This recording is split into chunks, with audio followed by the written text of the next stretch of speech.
Bienvenue au podcast en 5 minutes. Vous connaissez le concept, c'est tout simplement moi qui décide de discuter d'un sujet en particulier selon mes humeurs du moment et vous, votre rôle est tout simplement d'étoffer davantage les informations de l'espace commentaire ou encore me dire que je suis dans les vapes et donner la vraie version des faits. Donc aujourd'hui, dans l'épisode, j'avais envie de discuter en fait pour aller avec la lignée de la testostérone et la créatine, de démystifier un sujet qui est souvent mal compris, entre autres au niveau du lactate et de la performance. Peut-être que vous avez déjà entendu dire que c'est le lactate qui provoque les courbatures après une séance de sport de haute intensité. Eh bien, vous allez voir que ce n'est pas tout à fait vrai. Donc, c'est parti. Qu'est-ce que le lactate? Le lactate, c'est une molécule produite par notre organisme et plus précisément par nos muscles lors d'un effort physique. Techniquement, c'est un produit dérivé du métabolisme anaérobie, c'est-à-dire un processus qui permet aux cellules de produire de l'énergie sans utiliser d'oxygène. Lorsqu'on fait un effort modéré, par exemple, nos muscles utilisent principalement l'oxygène pour transformer le glucose en énergie. Mais quand l'intensité augmente, comme pendant un sprint ou une montée en vélo, l'oxygène disponible devient donc insuffisant. Alors le corps passe à un plan B. Il produit de l'énergie sans oxygène en transformant le glucose en acide pyruvique qui est ensuite converti en lactate.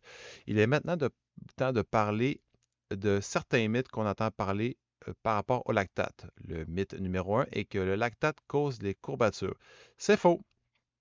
Les courbatures sont en réalité causées par de micro-lésions musculaires et des processus inflammatoires et non par une accumulation de lactate. En fait, le lactate est éliminé du corps quelques heures seulement après l'effort, souvent en moins d'une heure même.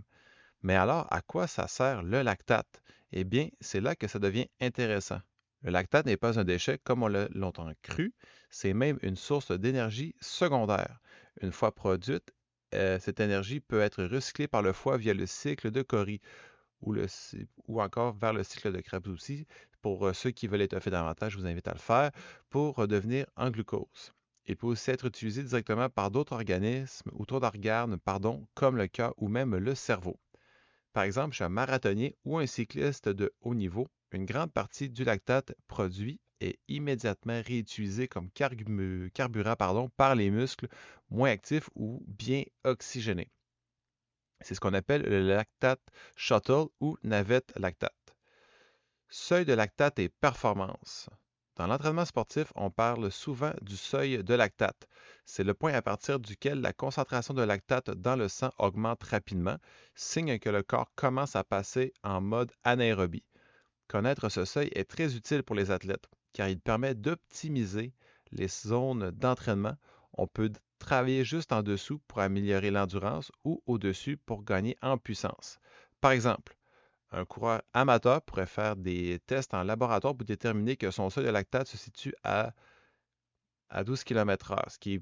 Le seuil de lactate est plus au niveau minimol par litre qu'au niveau du kilomètre-heure. Là, on parle surtout d'une vitesse maximale aérobique à ce niveau-là. Donc, en s'entraînant régulièrement autour de cette vitesse, il pourrait repousser ce seuil et donc courir plus longtemps à une vitesse plus élevée.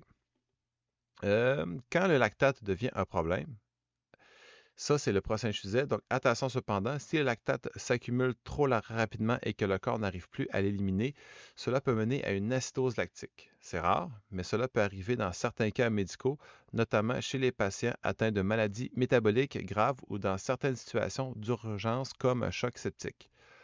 Pour résumer, le lactate n'est ni une toxine ni un ennemi du sportif. Au contraire, c'est une molécule clé du métabolisme énergétique qui permet au corps de s'adapter à l'effort. Mieux le connaître ou mieux le comprendre, c'est aussi mieux s'entraîner, mieux récupérer et mieux performer.